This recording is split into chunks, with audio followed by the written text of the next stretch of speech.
ദൈവനാമത്തിന് മഹത്വം ഉണ്ടാകട്ടെ. പ്രിയപ്പെട്ടവരെ, നമ്മൾ കഴിഞ്ഞയാഴ്ച അപ്പോസ്തലപ്രവൃത്തി 1-ാം അധ്യായം അതിൻ്റെ 8-ാമത്തെ വാക്യത്തെ തുടർന്ന് നമ്മൾ ചില കാര്യങ്ങൾ ചിന്തിക്കുകയായിരുന്നു. കർത്താവായ യേശു ക്രിസ്തു അവിടുന്ന് ഈ ഭൂമിയിൽ നിന്ന് സ്വർഗാരോഹണം ചെയ്യുന്നതിന് മുമ്പ് കർത്താവ് അവസാനമായിട്ട് പറഞ്ഞ ആ വാക്യങ്ങൾ നമ്മൾ ശ്രദ്ധിച്ചു. നമ്മൾ വായിച്ചത് ഇങ്ങനെയാണ്: നിങ്ങൾ ഭൂമിയുടെ അറ്റത്തോളം എൻ്റെ സാക്ഷികൾ ആകുവീൻ എന്ന് പറഞ്ഞു. നമ്മൾ അതിനെ തുടർന്ന് സാക്ഷികളാകുക എന്ന് പറയുമ്പോൾ സാക്ഷ്യം വഹിക്കുകയല്ല. സാക്ഷ്യം ആ നിലയിൽ നമ്മൾ പോയി ഒരിടത്ത് ചെന്ന് പറയുന്നതിനേക്കാളും ആഴത്തിലുള്ള ഒരു കാര്യമാണ് സാക്ഷികൾ ആകുക എന്ന് പറയുന്നത്. നമ്മുടെ ആന്തരികമായിട്ട് തന്നെ നമ്മൾ കർത്താവിൻ്റെ സാക്ഷികളായിരിക്കണം എന്നുള്ള കാര്യം നമ്മൾ പറഞ്ഞു. 2 വാക്കുകൾ നമ്മൾ ഇംഗ്ലീഷിൽ നിന്ന് അതിനെ തുടർന്ന് പറഞ്ഞു. അതായത് ബെയറിങ് വിറ്റ്നസ് എന്നുള്ള വാക്ക് പറഞ്ഞു, അതുപോലെ തന്നെ ബീയിങ് എ വിറ്റ്നസ്. അപ്പോസ്തലപ്രവൃത്തി 1-ാം അധ്യായത്തിൻ്റെ 8 കർത്താവ് നമ്മളോട് പറഞ്ഞേക്കുന്നത് ഒരു വിറ്റ്നസ് ആയിരിക്കുക, ബീയിങ് എ വിറ്റ്നസ്. അല്ലാതെ പോയി ഒരു സാക്ഷ്യം വഹിച്ച് അതൊരു പുറമേ ഉള്ള ഒരു കാര്യമാണ്. മർക്കോസിന്റെ സുവിശേഷം 16:15 അതേ കാര്യം തന്നെ കർത്താവ് പറയുന്നുണ്ട്. തീർച്ചയായിട്ടും അത് ആവശ്യമാണ്. എങ്കിലും ഈ അന്ത്യകാലത്ത് നമ്മൾ അങ്ങനെ പോയി മറ്റുള്ളവരുടെ മുമ്പാകെ സാക്ഷ്യം വഹിക്കുമ്പോഴാണെങ്കിലും അല്ലെങ്കിലും നമ്മൾ നമ്മുടെ ജീവിതം കൊണ്ട് സാക്ഷികൾ ആയിരിക്കണം എന്നുള്ള വലിയ ഉത്തരവാദിത്തത്തെക്കുറിച്ച് നമ്മൾ കഴിഞ്ഞയാഴ്ച പറഞ്ഞു. എന്നിട്ട് നമ്മൾ ആ ഭാഗം അപ്പോസ്തലപ്രവൃത്തി 1-ാം അധ്യായം 8-ാമത്തെ വാക്യം നമ്മൾ ചിന്തിച്ചു. എങ്ങനെയാ ഈ ദുഷ്ടലോകത്തിൽ നമുക്കത് കഴിയുന്നത്? നമുക്ക് നമ്മുടെ സ്വന്തം ശക്തി കൊണ്ട് കഴിയുമോ? കർത്താവിൻ്റെ ഒരു സാക്ഷിയായിട്ട് ജീവിതത്തിൽ, നമ്മുടെ ഭവനത്തിൽ, നമ്മുടെ സമൂഹത്തിൽ, നമ്മൾ ജോലി ചെയ്യുന്ന സ്ഥാപനത്തിലൊക്കെ ആര് നോക്കിയാലും നമ്മളെ കർത്താവിൻ്റെ ഒരു സാക്ഷിയായിട്ട് തിരിച്ചറിയത്തക്കവണ്ണം നമുക്ക് നിൽക്കാൻ എങ്ങനെ കഴിയും? അവിടെ തന്നെ ആ വാക്യത്തിൽ തന്നെ കർത്താവ് പറയുന്നുണ്ട്. എന്താ പറയുന്നത്? എന്നാൽ പരിശുദ്ധാത്മാവ് നിങ്ങളുടെ മേൽ വരുമ്പോൾ നിങ്ങൾ ശക്തി ലഭിച്ചിട്ട്. കണ്ടോ, നമ്മൾ ഭൂമിയുടെ അറ്റത്തോളം അവൻ്റെ സാക്ഷികളാകണമെങ്കിൽ നമുക്ക് നമ്മുടെ സ്വന്തം ശക്തി കൊണ്ട് കഴിയുകയില്ല. മറിച്ച് എന്തേ കഴിയുള്ളൂ? പരിശുദ്ധാത്മാവിൻ്റെ സഹായത്താലേ നമുക്കത് കഴിയുള്ളൂ. അതുകൊണ്ട് പരിശുദ്ധാത്മാവ് നമ്മുടെ ജീവിതത്തിൽ നമ്മൾ അതിനെ ഗൗരവമായിട്ട് കാണണം, അതിനായിട്ട് വാഞ്ചിക്കണം, അതിനായിട്ട് ആ നിലയിൽ പരിശുദ്ധാത്മാവിൻ്റെ വർദ്ധിച്ചു വരുന്ന ഒരു അനുഭവം നമ്മുടെ ജീവിതത്തിൽ കൈയാളാൻ നമ്മൾ പ്രാർത്ഥിക്കണം. നമ്മൾ അതിനായിട്ട് പൂർണ്ണമായിട്ട് സമർപ്പിക്കണം, നമ്മൾ വിശ്വസിക്കണം, നമ്മൾ പരിശുദ്ധാത്മാവ് പറയുന്ന കാര്യങ്ങൾ അനുസരിക്കണം. ഈ കാര്യങ്ങളൊക്കെയാണ് നമ്മൾ കഴിഞ്ഞ ആഴ്ച ചിന്തിച്ചത്. പ്രിയപ്പെട്ടവര്, നമ്മൾ കഴിഞ്ഞ ആഴ്ച ചിന്തിച്ചതിൻ്റെ തുടർച്ചയായിട്ട് നമുക്ക് പരിശുദ്ധാത്മാവുമായി ബന്ധപ്പെട്ട് തന്നെ വളരെ പ്രസക്തമായ ചില കാര്യങ്ങൾ നമുക്ക് നോക്കാം. ഈ മാസത്തിൻ്റെ അവസാനത്തെ ഞായറാഴ്ചയാണല്ലോ നമ്മളായിരിക്കുന്നത്. ഈ മാസത്തിൻ്റെ അവസാനത്തെ ഞായറാഴ്ച നമ്മളായിരിക്കുമ്പോൾ നമുക്ക് മാസത്തിലുമൊക്കെ ദൈവം ആഗ്രഹിക്കുന്ന നിലയിൽ അവൻ്റെ ഒരു സാക്ഷിയായിട്ട് നമ്മുടെ സമൂഹത്തിലും വീട്ടിലും ഓഫീസിലും ഒക്കെ ആകാൻ ആ ദൈവത്തിൻ്റെ പരിശുദ്ധാത്മാവിൻ്റെ ശക്തിയെ നമുക്ക് ഗൗരവമായിട്ട് എടുക്കാം. അപ്പം തന്നെ ആ കാര്യത്തെക്കുറിച്ച് നമുക്കൊരു വ്യക്തത ഉണ്ടാകണം. ഇന്നത്തെ ക്രിസ്തീയ ലോകത്തിൽ പലർക്കും ഈ പരിശുദ്ധാത്മാവെന്ന് പറയുമ്പോൾ ഒരു വ്യക്തത കുറവുണ്ട്. അതെന്താണ്? അതെപ്പോഴാണ്? നമുക്കറിയാം, നമ്മൾ അതിൻ്റെ വിശദാംശങ്ങളിലേക്ക് പോകുന്നില്ല. കഴിഞ്ഞ ആഴ്ചയും നമ്മളതൊന്ന് ആനുഷംഗികമായിട്ടൊന്ന് പറഞ്ഞു വെച്ചു. അതായത് ഒരാൾ കർത്താവിനെ രക്ഷകനായിട്ട് സ്വീകരിക്കുമ്പോഴാണ് എന്ത് സംഭവിക്കുന്നത്? പരിശുദ്ധാത്മാവ് അവൻ്റെ ഹൃദയത്തിൽ വരുന്നത്. റോമർക്കെഴുതിയ ലേഖനം 8-ാം അധ്യായം 15 മുതൽ 17 വരെയുള്ള വാക്യങ്ങൾ നോക്കുക. റോമർ 8-ാം അധ്യായം അതിൻ്റെ 15 മുതൽ 17 വരെയുള്ള വാക്യങ്ങൾ. ആ വാക്യങ്ങളിൽ നമ്മൾ കാണുന്നത് എന്താ? അവിടെ അബ്ബാ പിതാവേ എന്ന് വിളിക്കുന്ന പുത്രത്വത്തിന്റെ ആത്മാവ്. നമ്മൾ ദൈവത്തെ അപ്പ പിതാവേ എന്ന് വിളിക്കുന്നത് എപ്പോഴാ? അവന്റെ മകനാകുമ്പോഴാ. മകനാകുന്നത് എപ്പോഴാണ്? രക്ഷിക്കപ്പെടുമ്പോഴാണ്. കർത്താവിനെ രക്ഷകനായി സ്വീകരിക്കുമ്പോഴാണ് നമ്മൾ പൂർണ്ണ ബോധ്യത്തിൽ ദൈവത്തെ അബ്ബ പിതാവേ എന്ന് നമുക്ക് വിളിക്കാൻ കഴിയുന്നത്. അവിടെ അങ്ങനെ കഴിയണമെന്നുണ്ടെങ്കിൽ എന്ത് വേണം? റോമർ 8:15 മുതൽ 17 വരെ ഉള്ള വാക്യങ്ങളിൽ നമ്മൾ ശ്രദ്ധിച്ച് വായിക്കുമ്പോൾ അതിന് അബ്ബാ പിതാവേ എന്ന് വിളിക്കുന്ന പുത്രത്വത്തിന്റെ ആത്മാവ് പരിശുദ്ധാത്മാവിനാൽ മാത്രമേ നമുക്കത് കഴിയുള്ളൂ. പരിശുദ്ധാത്മാവിനാലല്ലാതെ യേശുവിനെ കർത്താവ് എന്ന് പറയാൻ ആർക്കും കഴിയില്ല, നമുക്കറിയാം. അപ്പൊ രക്ഷിക്കപ്പെടുന്ന എല്ലാവർക്കും എന്തുണ്ട്? പരിശുദ്ധാത്മാവിന്റെ അധിവാസം നമ്മുടെ ഹൃദയത്തിലുണ്ട്. ഇവിടെ കൂടിയിരിക്കുന്ന രക്ഷിക്കപ്പെട്ട എല്ലാ പ്രിയപ്പെട്ടവരും എന്താ? പരിശുദ്ധാത്മാവിനാലാണ് മുദ്രയിടപ്പെട്ടിരിക്കുന്നത്. പരിശുദ്ധാത്മാവിനാലാണ് പിതാവുമായിട്ടൊരു ബന്ധത്തിലേക്ക് വന്നിരിക്കുന്നത്. ഓക്കെ. പക്ഷേ നമ്മൾ ബൈബിള് പഠിക്കുമ്പോൾ പിന്നെയും നമ്മൾ കാണുന്നത് എന്താ? പരിശുദ്ധാത്മാവിൻ്റെ കൂടുതൽ ഒരു അളവ് നമ്മുടെ ജീവിതത്തിൽ ഉണ്ടാകണം എന്നുള്ളതിനെ കുറിച്ചൊക്കെ നമ്മൾ പറഞ്ഞു. അവിടെ 1 യോഹന്നാൻ 2-ാം 20-27 വാക്യങ്ങളൊക്കെ നമുക്ക് വളരെ പരിചിതമായ വാക്യങ്ങളാണ്. അവിടെ എന്താ? അവിടെ അഭിഷേകത്തെക്കുറിച്ചാണ് പറയുന്നത്. പരിശുദ്ധാത്മാവ് ഇവിടെ നമ്മുടെ ഉള്ളിൽ വസിക്കുക മാത്രമല്ല, നമ്മൾ അതിനാൽ അനോയിന്റഡ് ആയിത്തീരുന്നു, അഭിഷേകം പ്രാപിക്കുന്നു. 1 യോഹന്നാൻ 2-ാം 20-ാം വാക്യവും 27-ാം വാക്യവും ഒക്കെ നോക്കുക. പരിശുദ്ധനാൽ ഉള്ള അഭിഷേകം പ്രാപിച്ച് അനോയിന്റഡ് ആയിട്ട് നമ്മളായിരിക്കുന്നു. പരിശുദ്ധാത്മാവിന്റെ വർദ്ധിച്ച അനുഭവം നമ്മുടെ ജീവിതത്തിൽ ഉണ്ടാകണം.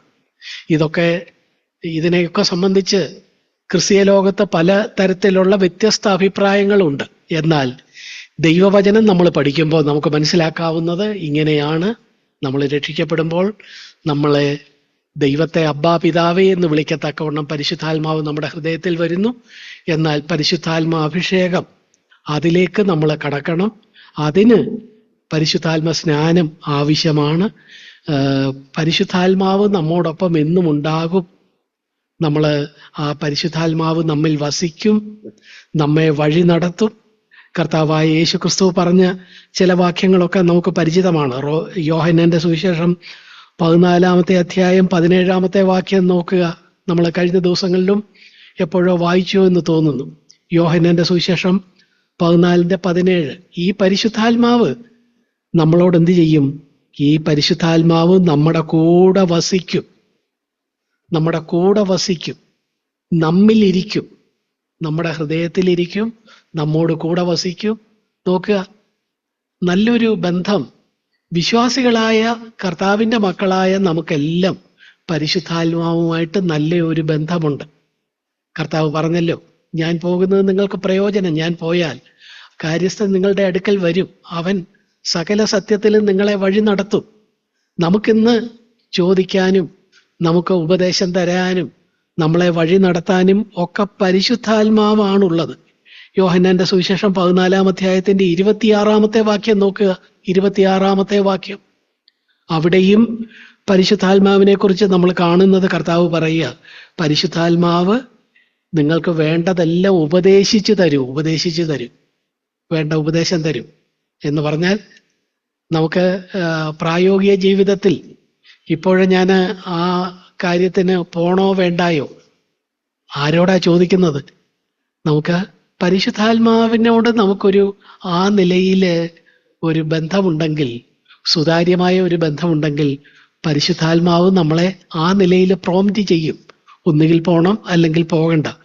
അതിനെക്കുറിച്ചാണ് 14:26 നമ്മൾ കാണുന്നത്. ഉപദേശിച്ച് തരും. ഞാൻ പറഞ്ഞതൊക്കെ നിങ്ങൾക്ക് ഉപദേശിച്ചു തരും.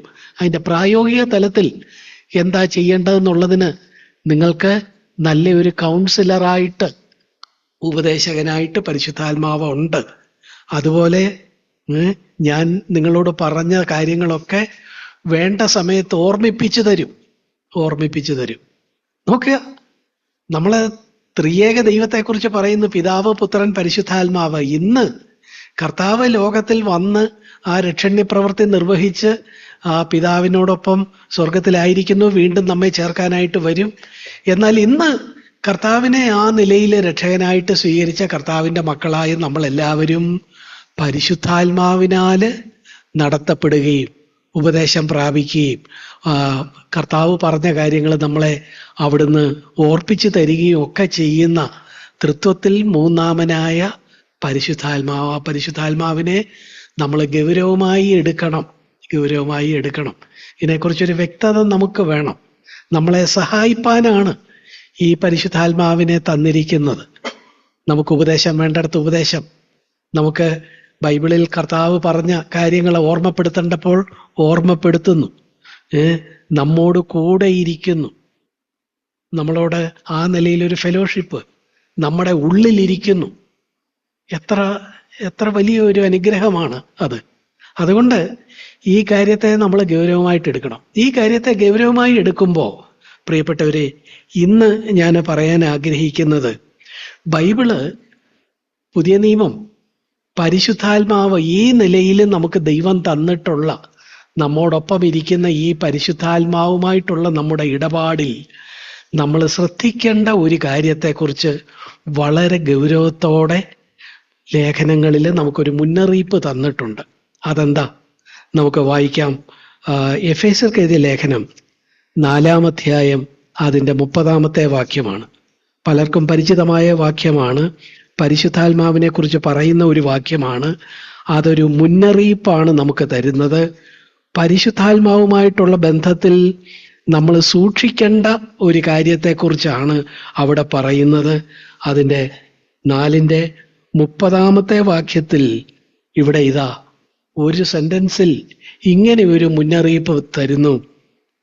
അവിടെ ദൈവത്തിൻ്റെ പരിശുദ്ധാത്മാവിനെ ദുഃഖിപ്പിക്കരുത്. കണ്ടോ, നമുക്ക് ദൈവം തന്ന ഈ പരിശുദ്ധാത്മാവ്, രക്ഷയിൽ നമ്മോടൊപ്പം വന്ന് നമ്മളെ നടത്തുന്ന ഈ പരിശുദ്ധാത്മാവിനെ ദുഃഖിപ്പിക്കാതെ നമ്മൾ ആ പരിശുദ്ധാത്മാവ് നമ്മിൽ വസിക്കുമ്പോൾ സന്തോഷത്തോടെ നമ്മിലായിരിക്കത്തക്കവണ്ണം നമ്മൾ നമ്മുടെ കാര്യങ്ങളെ ക്രമീകരിക്കണം. ഇതാണ് നമ്മൾ ഇന്ന് ചിന്തിക്കുന്നത്. ഏതാണ്ട് 5 മേഖലകളിലെങ്കിലും നമ്മൾ ഇതിൻ്റെ അകത്ത് ശ്രദ്ധിക്കണം. 5 മേഖലകളിലെങ്കിലും നമ്മൾ വേണ്ടതുപോലെ ഗൗരവമായിട്ട് എടുത്തില്ലെങ്കിൽ ആ മേഖലകളിലൊക്കെ നമ്മൾ എന്ത് ചെയ്യും? പരിശുദ്ധാത്മാവിനെ ദുഃഖിപ്പിക്കുന്നവരായി പോകും. അത് സംഭവിക്കരുത്. പരിശുദ്ധാത്മാവിനെ നമ്മൾ ദുഃഖിപ്പിച്ചാൽ ഒടുവിലായിട്ട് നമ്മൾ 1 തെസ്സലോനിക്കർ, നമുക്ക് പരിചിതമായ ഒരു വാക്യമുണ്ടല്ലോ, 5-ാം അധ്യായം അതിൻ്റെ 19-ാമത്തെ വാക്യം, ഒരു കൊച്ചു വാക്യമാണ്. എന്താ അത്? പരിശുദ്ധാത്മാവിനെ കെടുക്കരുത്. ദുഃഖിപ്പിച്ച് ഈ പരിശുദ്ധാത്മാവിനെ നമ്മൾ കെടുക്കരുത്. അതിൻ്റെ ആ അഗ്നി, അതിനെ കെടുത്തിക്കളയരുത് എന്നും ഒരു മുന്നറിയിപ്പ് നമ്മൾ കാണുന്നു. അപ്പോൾ നമ്മൾ ഇന്ന് ക്രിസ്തീയ ജീവിതം നയിക്കുന്നു, ഒക്കെ ശരിയാണ്. പക്ഷേ നമ്മൾ എടുക്കേണ്ട മുന്നറിയിപ്പുകൾ ഗൗരവമായിട്ട് എടുക്കണം.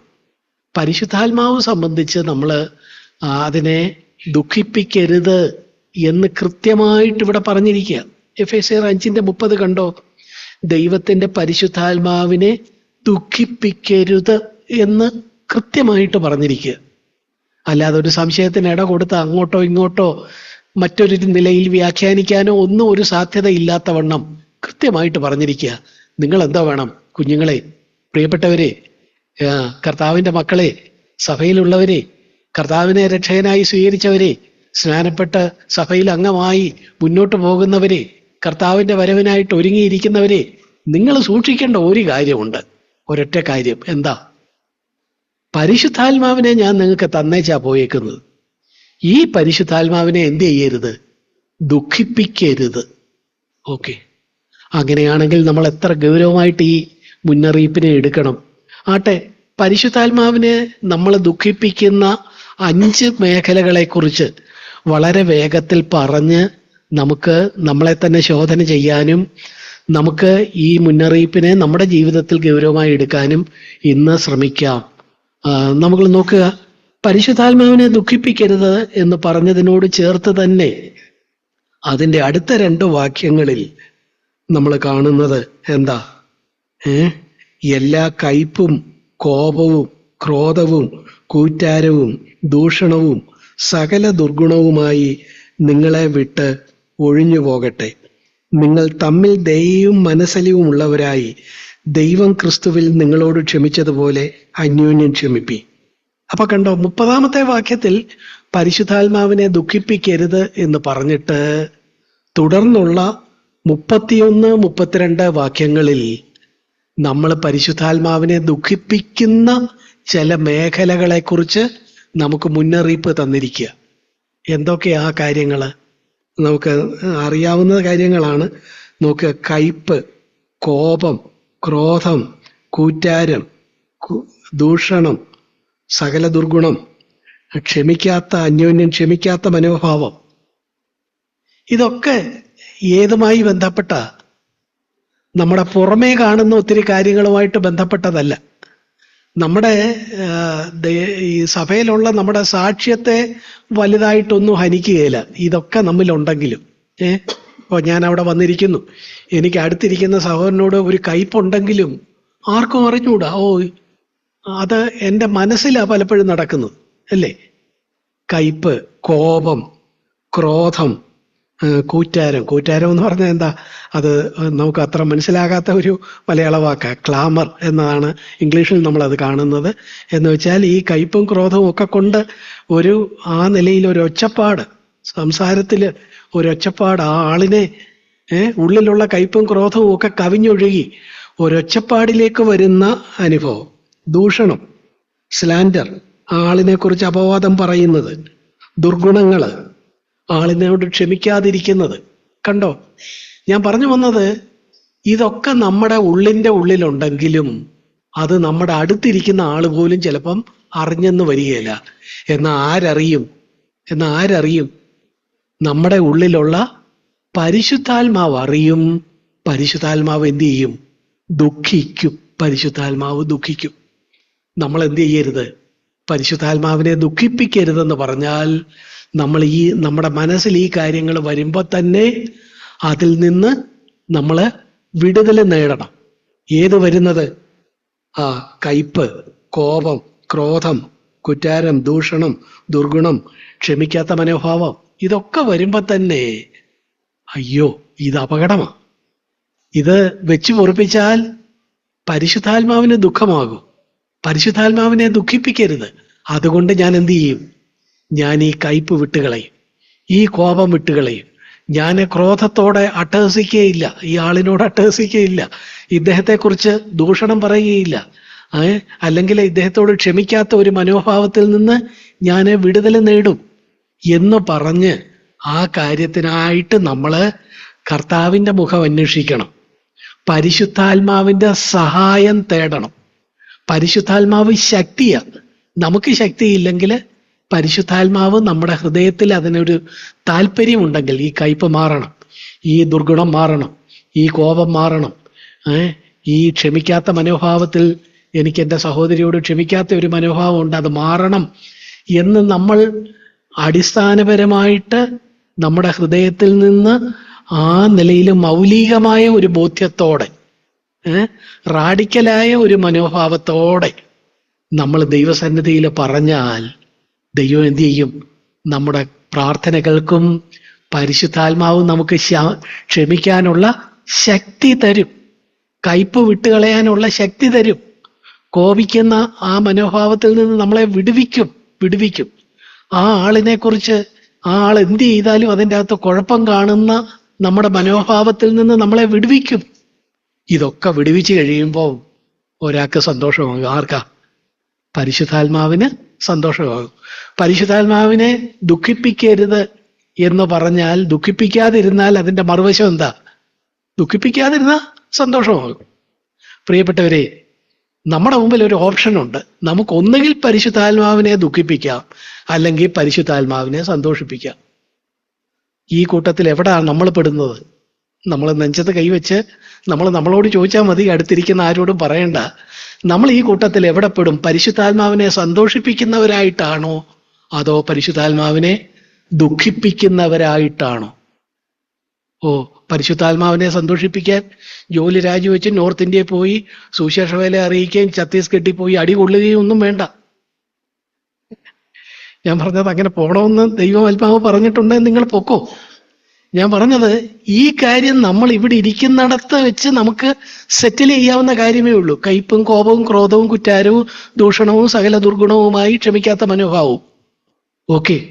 അല്ലാതെ അതിന് പ്രകടമായ ചില പുറമേ കാണുന്ന ചില കാര്യങ്ങൾ നമ്മൾ ചെയ്യണ്ട. നമുക്കും നമ്മുടെ കർത്താവുമായുള്ള ബന്ധത്തിൽ ഒരു അനുതാപ ഹൃദയത്തോടെ, കർത്താവേ, ഞാൻ ഇത്രയും നാള് എൻ്റെ ഈ സഹോദരിക്കെതിരെ ഈ നിലയിലുള്ള കയ്പാണല്ലോ വെച്ചുകൊണ്ടിരുന്നത്.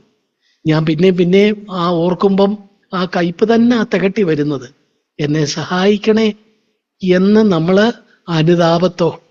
അനുതാപത്തോടെ ആത്മാർത്ഥതയോടെ നമ്മൾ ദൈവമുഖം അന്വേഷിച്ചാൽ പരിശുദ്ധാത്മാവ് ശക്തിയാ. നമ്മളെ കൊണ്ട് കഴിയാത്തതാണ് കാര്യസ്ഥൻ ചെയ്യുന്നത്, സഹായകൻ ചെയ്യുന്നത്. ഹെൽപ്പ് വേണ്ടിടത്താണ് ഹെൽപ്പർ വരുന്നത്. അപ്പോ പരിശുദ്ധാത്മാവ് നമ്മളെ സഹായിക്കും, പരിശുദ്ധാത്മാവിന് സന്തോഷമാകും. ഇതാണ് നമ്മൾ പരിശുദ്ധാത്മാവിനെ ദുഃഖിപ്പിക്കുന്ന ഒരു കാര്യം നമുക്ക് അവിടെ തന്നെ കാണാൻ കഴിഞ്ഞത്. പ്രിയപ്പെട്ടവരെ, എത്രയെല്ലാം വാക്യങ്ങളിൽ ഈ കാര്യം പറഞ്ഞിട്ടുണ്ട്. എബ്രായർക്ക് എഴുതിയ ലേഖനം 12-ാം അധ്യായം അതിൻ്റെ 15-ാമത്തെ വാക്ക് നോക്കുക. കയ്പ് വന്നാൽ എന്തോ പറ്റും? കയ്പ് വന്നാൽ ക്രമേണ അത് ഹൃദയത്തിൽ മാത്രം ഇരിക്കുകയില്ല. എബ്രായർ 12:15 നമ്മൾ കാണുന്നത് ആ കയ്പുള്ള വേര് മുളച്ചാൽ എന്തോ പറ്റും? കുറച്ചു കഴിയുമ്പോൾ കലക്കമുണ്ടായി അനേകർ അതിൻ്റെ പേരിൽ മലിനപ്പെടും. കണ്ടോ? ഒരു ഹൃദയത്തിൽ ഒരു കയ്പായിട്ട്, ക്ഷമിക്കാത്ത മനോഭാവമായിട്ടാണ് തുടക്കം. പക്ഷെ കാര്യങ്ങൾ അവിടെ സെറ്റിൽ ചെയ്തില്ലെങ്കിൽ അത് പതുക്കെ തീ ഇങ്ങനെ പടർന്നു പിടിക്കുന്ന പോലെ ഒന്നിൽ നിന്ന് അടുത്തതിലേക്ക് പടർന്നു പിടിച്ച് അവസാനം വലിയ കാട്ടുതീയായി ഒരു കാട് മുഴുവൻ കത്തിത്തീരുന്നത് പോലെ സഭ മുഴുവൻ പ്രശ്നമായി പോകും. അതുകൊണ്ട് തുടക്കത്തിൽ തന്നെ, ഹൃദയത്തിൽ തന്നെ ഈ കാര്യങ്ങൾ ചെയ്യുക. മത്തായി എഴുതിയ സുവിശേഷം 6-ാം അധ്യായം 14-15 വാക്യങ്ങൾ നമുക്കറിയാം. അവിടെ ഈ ക്ഷമിക്കാത്ത മനോഭാവത്തിനെതിരെ കർത്താവ് തന്നെ ഭൂമിയിലായിരുന്നപ്പോൾ വളരെ ഗൗരവമായ മുന്നറിയിപ്പ് നൽകിയിട്ടുണ്ട്. എന്താ? ആ ഗിരിപ്രഭാഷണത്തില് 6-14-15 വാക്യങ്ങൾ നമ്മൾ കാണുന്നത്, മനുഷ്യരോട് നിങ്ങളെ പിഴകളെ ക്ഷമിച്ചാൽ എന്തോ ചെയ്യും? ക്ഷമിച്ചാല് ഞാൻ നിങ്ങളുടെ പിഴകളെ ക്ഷമിക്കാം. നിങ്ങൾ മനുഷ്യരോട് പിഴകളെ ക്ഷമിച്ചില്ലെങ്കിലോ ഞാനും നിങ്ങളോട് ക്ഷമിക്കുകയില്ല. കണ്ടോ? ആനുപാതികമാ, പ്രപ്പോർഷനിലാ. നമ്മൾ മറ്റുള്ളവരോട് ക്ഷമിച്ചാൽ ദൈവം നമ്മളോട് ക്ഷമിക്കും. നമ്മൾ മറ്റുള്ളവരോട് ക്ഷമിച്ചില്ലെങ്കിൽ ദൈവം ക്ഷമിക്കുകയില്ല. ദൈവത്തിന്റെ ക്ഷമയാണോ വലുത്, നമ്മുടെ ക്ഷമയാണോ വലുത്? തീർച്ചയായിട്ടും ദൈവത്തിന്റെ ക്ഷമയെന്ന് പറയുന്നത് ഒരു 10,000 കോടി രൂപയാണ്. നമ്മുടെ ക്ഷമ ഒരു 100 രൂപയായിരിക്കും. നമ്മൾ ഒരു 100 രൂപ കൊടുത്ത് ക്ഷമിച്ചു കഴിഞ്ഞാൽ നമുക്ക് ദൈവത്തിന്റെ 10,000 കോടിയുടെ, ഞാൻ ഉദാഹരണമായിട്ട് പറഞ്ഞതാണ്, ആ നിലയിലുള്ള വലിയ ക്ഷമ നമുക്ക് കൈയാളാനൊക്കും. അപ്പോൾ ആർക്കാ ലാഭം? നമുക്കാ ലാഭം. അപ്പൊ മറ്റൊരാളോട് ക്ഷമിക്കുമ്പോൾ നമുക്ക് നഷ്ടം വരുന്നില്ല പ്രിയപ്പെട്ടവരെ, നമുക്ക് ലാഭമാ വരുന്നത്. ബുദ്ധിയുള്ളവരായിട്ടിരിക്കണ്ടേ? ബുദ്ധിയുള്ള ആളുകൾ എന്താ? ഒരു കച്ചവടം ഉണ്ടെങ്കിൽ അതിൻ്റെ അകത്ത് ലാഭമല്ലേ നോക്കുന്നത്. നമ്മൾ ഇതിൻ്റെ അകത്ത് നോക്കുക, ഞാന് എൻ്റെ അടുത്തിരിക്കുന്ന സഹോദരനോട് അവൻ്റെ പിഴകളെ ക്ഷമിച്ചാൽ എൻ്റെ വലിയ പിഴകളെ എൻ്റെ കർത്താവ് ക്ഷമിക്കും. എന്തോ ഒരു സാധ്യത, എന്തൊരു പോസിബിലിറ്റി! അതിലേക്ക് ഓടിക്കയറണ്ടേ പ്രിയപ്പെട്ടവരെ നമ്മൾ. അപ്പൊ അതുകൊണ്ട് ഞാൻ വളരെ വേഗത്തിൽ പറയട്ടെ, പരിശുദ്ധാത്മാവിനെ ദുഃഖിപ്പിക്കുന്ന കയ്പ്, കോപം, ക്രോധം, കുറ്റാരം, ദൂഷണം, ദുർഗുണം, ക്ഷമിക്കാത്ത മനോഭാവം, ഇതൊക്കെ എത്രയും വേഗം വിട്ടുകളക. അത് നമുക്ക് നന്മയ്ക്കാണ്. അത് അങ്ങനെ ചെയ്തില്ലെങ്കിൽ പരിശുദ്ധാത്മാവ് നമ്മിലുണ്ടെങ്കിലും പരിശുദ്ധാത്മാവ് ദുഃഖിക്കും. പരിശുദ്ധാത്മാവിനെ ദുഃഖിപ്പിക്കരുത്, പരിശുദ്ധാത്മാവിനെ സന്തോഷിപ്പിക്കുന്നവരായി തീരുക. ഞാൻ രണ്ടാമതൊരു കാര്യത്തിലേക്ക് കടക്കുകയാണ്. യാക്കോബിന്റെ ലേഖനം 4-ാം അധ്യായം. ഇതൊക്കെ നമുക്ക് പരിചിതമായ വാക്യങ്ങളാണ്. യാക്കോബിന്റെ ലേഖനം 4-ാം അധ്യായത്തില് പരിശുദ്ധാത്മാവിനെ ദുഃഖിപ്പിക്കുന്ന മറ്റൊരു കാര്യത്തെക്കുറിച്ച് അവിടെ യാക്കോബ് പറയുന്നുണ്ട്. 4-ന്റെ 4-ഉം 5-ഉം വാക്യങ്ങൾ. വ്യഭിചാരിണികളായുള്ളവരെ, ലോകസ്നേഹം ദൈവത്തോട് ശത്രുത്വമാകുന്നു എന്ന് നിങ്ങൾ അറിയുന്നില്ലയോ? ആകയാൽ ലോകത്തിന്റെ സ്നേഹിതനാകുവാൻ ഇച്ഛിക്കുന്നവനെല്ലാം ദൈവത്തിന്റെ ശത്രുവായി തീരുന്നു. അല്ലെങ്കിൽ തിരുവെഴുത്ത് വെറുതെ സംസാരിക്കുന്നു എന്ന് തോന്നുന്നുവോ? അവൻ നമ്മിൽ വസിക്കുമാറാക്കി ആത്മാവ് അസൂയയ്ക്കായി കാക്ഷിക്കുന്നുവോ? എന്നിട്ട് ദൈവം കൃപ നൽകുന്നു, താഴ്മയുള്ളവർക്ക് അധികം കൃപ നൽകുന്നു എന്നാണ് പറഞ്ഞിരിക്കുന്നത്. ഇവിടെ ഇതാ പരിശുദ്ധാത്മാവിനെ ദുഃഖിപ്പിക്കുന്ന രണ്ടാമതൊരു മേഖല. ആദ്യത്തെ കാര്യം നമ്മൾ പറഞ്ഞു, എന്താ? മറ്റുള്ളവരോടുള്ള ക്ഷമിക്കാത്ത മനോഭാവം, കയ്പ്.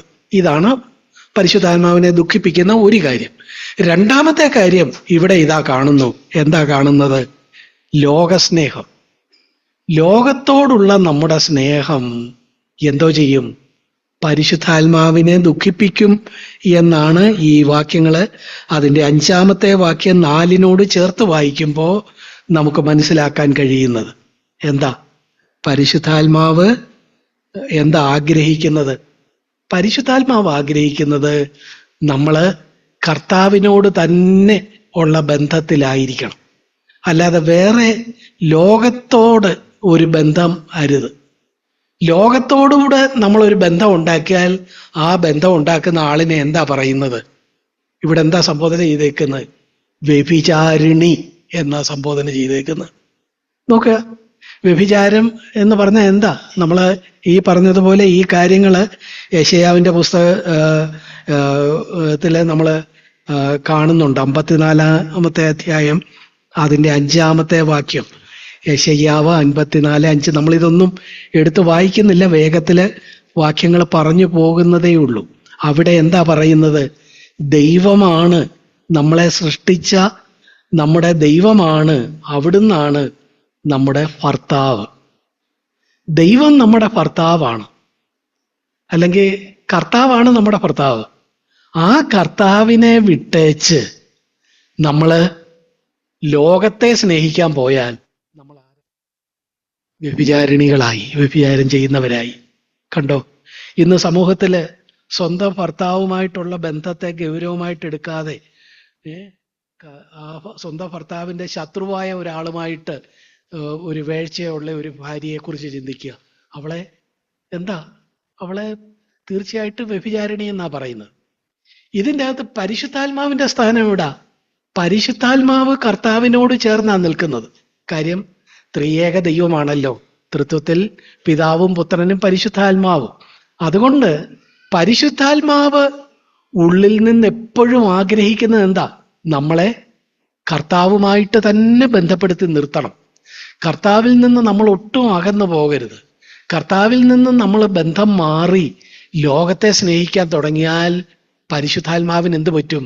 പരിശുദ്ധാത്മാവ് അതിനെതിരെ കാക്ഷിക്കും, അതിനെതിരെ എരിവോടെ അസൂയയോടെ കാക്ഷിക്കുമെന്നാണ് യാക്കോബ് 4:5 പറയുന്നത്. പറഞ്ഞത് വ്യക്തമായോ? പ്രിയപ്പെട്ടവരെ, നമ്മിൽ തന്നിട്ടുള്ള ആ പരിശുദ്ധാത്മാവ് ദുഃഖിക്കുന്ന വേറൊരു മേഖലയാണിത്. പരിശുദ്ധാത്മാവ് നമ്മുടെ ഉള്ളിലുള്ളപ്പോ പരിശുദ്ധാത്മാവിന് സന്തോഷം എന്താ? നമ്മള് കർത്താവുമായിട്ടുള്ള ആ സുതാര്യമായ, ലളിതമായ, സ്നേഹഭരിതമായ ബന്ധം നമ്മൾ തുടരണം. അതിൻ്റെ അകത്ത് വർദ്ധിച്ചു വരണം, ആ സ്നേഹത്തിൽ വർദ്ധിച്ചു വരണം. പക്ഷേ പരിശുദ്ധാത്മാവ് നോക്കുമ്പം പതുക്കെ കർത്താവുമായിട്ടുള്ള സ്നേഹം കുറഞ്ഞേച്ച് ലോകത്തോടുള്ള സ്നേഹം വർദ്ധിച്ചു വരികയാണെങ്കിൽ പരിശുദ്ധാത്മാവ് എന്താ? പരിശുദ്ധാത്മാവിന് എരിയുക. അയ്യോ, ഇതല്ലല്ലോ വേണ്ടത്. പരിശുദ്ധാത്മാവിന് ദുഃഖം വരിക, പരിശുദ്ധാത്മാവ് വ്യസനിക്കുക, പരിശുദ്ധാത്മാവിന്റെ സന്തോഷം പോവുകയാ. പ്രിയപ്പെട്ടവരെ, നമ്മൾ പരിശുദ്ധാത്മാവിനെ സന്തോഷിപ്പിക്കുന്നവരാണോ ദുഃഖിപ്പിക്കുന്നവരാണോ? ലോകസ്നേഹം നമ്മൾ കൈയാളുന്നതും സാരമില്ല, കർത്താവുമായിട്ട് ബന്ധമുണ്ട്, ഞായറാഴ്ചയൊക്കെ ഞാൻ വരുന്നില്ലേ, ഓക്കെ, ശരിയാ. അങ്ങനെ ഒരു ഭാര്യ പറഞ്ഞാൽ സമൂഹം അംഗീകരിക്കുമോ? ഞാൻ ഓഫീസിൽ നിന്ന് വരുമ്പം അവിടെ വരുന്നില്ലയോ. പിന്നെ ഭർത്താവ് ഓഫീസിൽ പോകുമ്പോൾ ഞാൻ അടുത്ത വീട്ടിൽ പോയി വൈകുന്നേരം വരെ അവിടെ ഇരിക്കുന്നു എന്നല്ലേ ഉള്ളൂ. രണ്ടും കൂടെ ഒന്നിച്ചു കൊണ്ടുപോകാൻ ഒക്കുകയില്ല.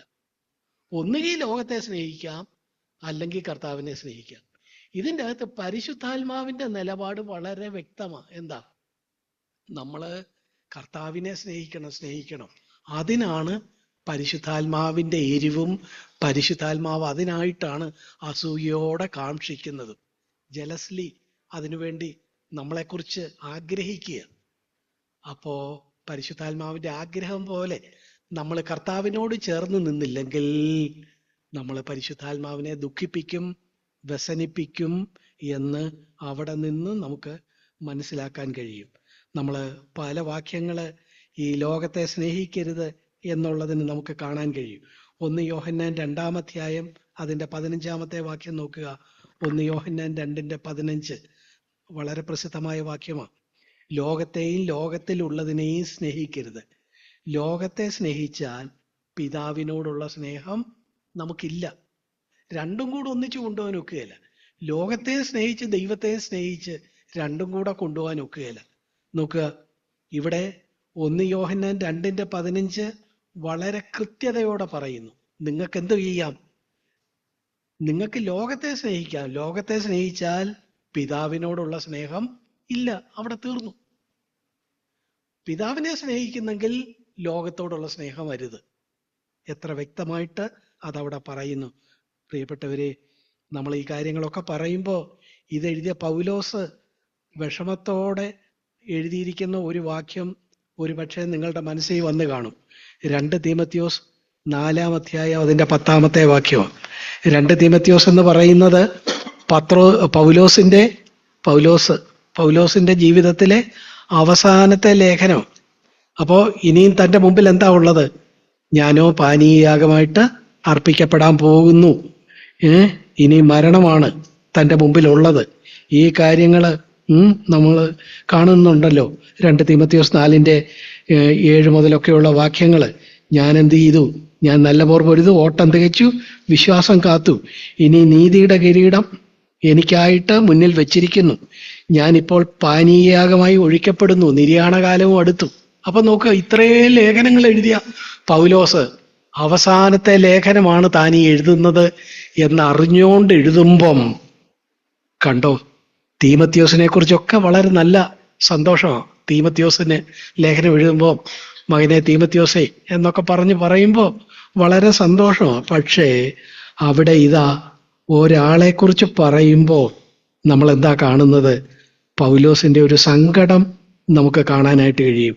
2 തീമോഥെയോസ് 4-ാം അധ്യായം അതിന്റെ 10-ാമത്തെ വാക്യം. ദേമാസ് ഈ ലോകത്തെ സ്നേഹിച്ചിട്ട് എന്നെ വിട്ട് തെസ്സലോനിക്കയിലേക്ക് പോയി. കണ്ടോ, തന്റെ കൂടെ ഉണ്ടായിരുന്നതാ തീമോഥെയോസിനെ പോലെ, അല്ലെ പല സഹപ്രവർത്തകരെ പോലെ. പക്ഷെ അവൻ എന്തോ പറ്റി? അവൻ ലോകത്തെ സ്നേഹിച്ചു. ഈ അവസാന ലേഖനത്തില് പൗലോസ് ഇരുന്ന് തന്റെ കൂട്ടുകാരെ കുറിച്ചൊക്കെ ഇങ്ങനെ ഒരു ഗ്രഹാതുരതയോടെ, നൊസ്റ്റാൾജിയോടെ ആലോചിക്കുമ്പോൾ ദേമാസ്, അയ്യോ അവൻ പോയല്ലോ. അവൻ എന്താ പറ്റിപ്പോയത്? അവൻ ലോകത്തെ സ്നേഹിച്ചു. കണ്ടോ, പൗലോസിന്റെ കൂടെ നടന്ന ആളുകളാണ്. പക്ഷേ അവന്റെ ജീവചരിത്രം ഒരു വരിയിൽ എഴുതി ചേർത്തിരിക്കുന്നു. എന്താ? ദേമാസ് ലോകത്തെ സ്നേഹിച്ച് എന്നെ വിട്ടുപോയി. പ്രിയപ്പെട്ടവരെ, ഇത് പൗലോസിനെ ദുഃഖിപ്പിച്ചെങ്കിൽ നമ്മുടെ ഉള്ളിൽ ദൈവം തന്നിരിക്കുന്ന പരിശുദ്ധാത്മാവിനെ ദുഃഖിപ്പിക്കാതിരിക്കുമോ? നമുക്ക് ഗൗരവത്തോടെ ഈ കാര്യം നോക്കാം. മൂന്നാമതൊരു കാര്യം നമുക്ക് നോക്കാം.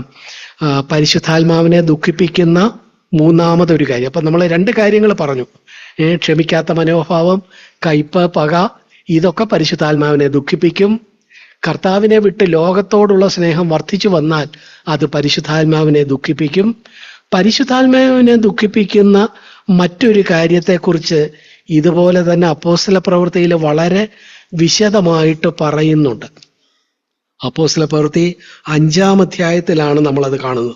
അപ്പോസ്തല പ്രവൃത്തി 5-ാം അധ്യായം എന്ന് പറഞ്ഞപ്പോൾ തന്നെ ബൈബിൾ അറിയാവുന്ന നിങ്ങൾക്കൊക്കെ പെട്ടെന്ന് കാര്യം ബോധ്യം വന്നു. ആരാ അവിടെ തുടങ്ങുന്നത്? അനന്യാസ് സഫീറ എന്ന് പറഞ്ഞ ഒരു ദമ്പതികളെ കുറിച്ചാണ്. അവരെന്ത് ചെയ്തു? അവര് അന്ന് അവരുടെ ഭൂമിയൊക്കെ വിറ്റിട്ട്, നിലം വിറ്റിട്ട്, അനന്യാസ് ഭാര്യയുടെ അറിവോടുകൂടെ ഒരു കാപട്യം കാണിച്ചു.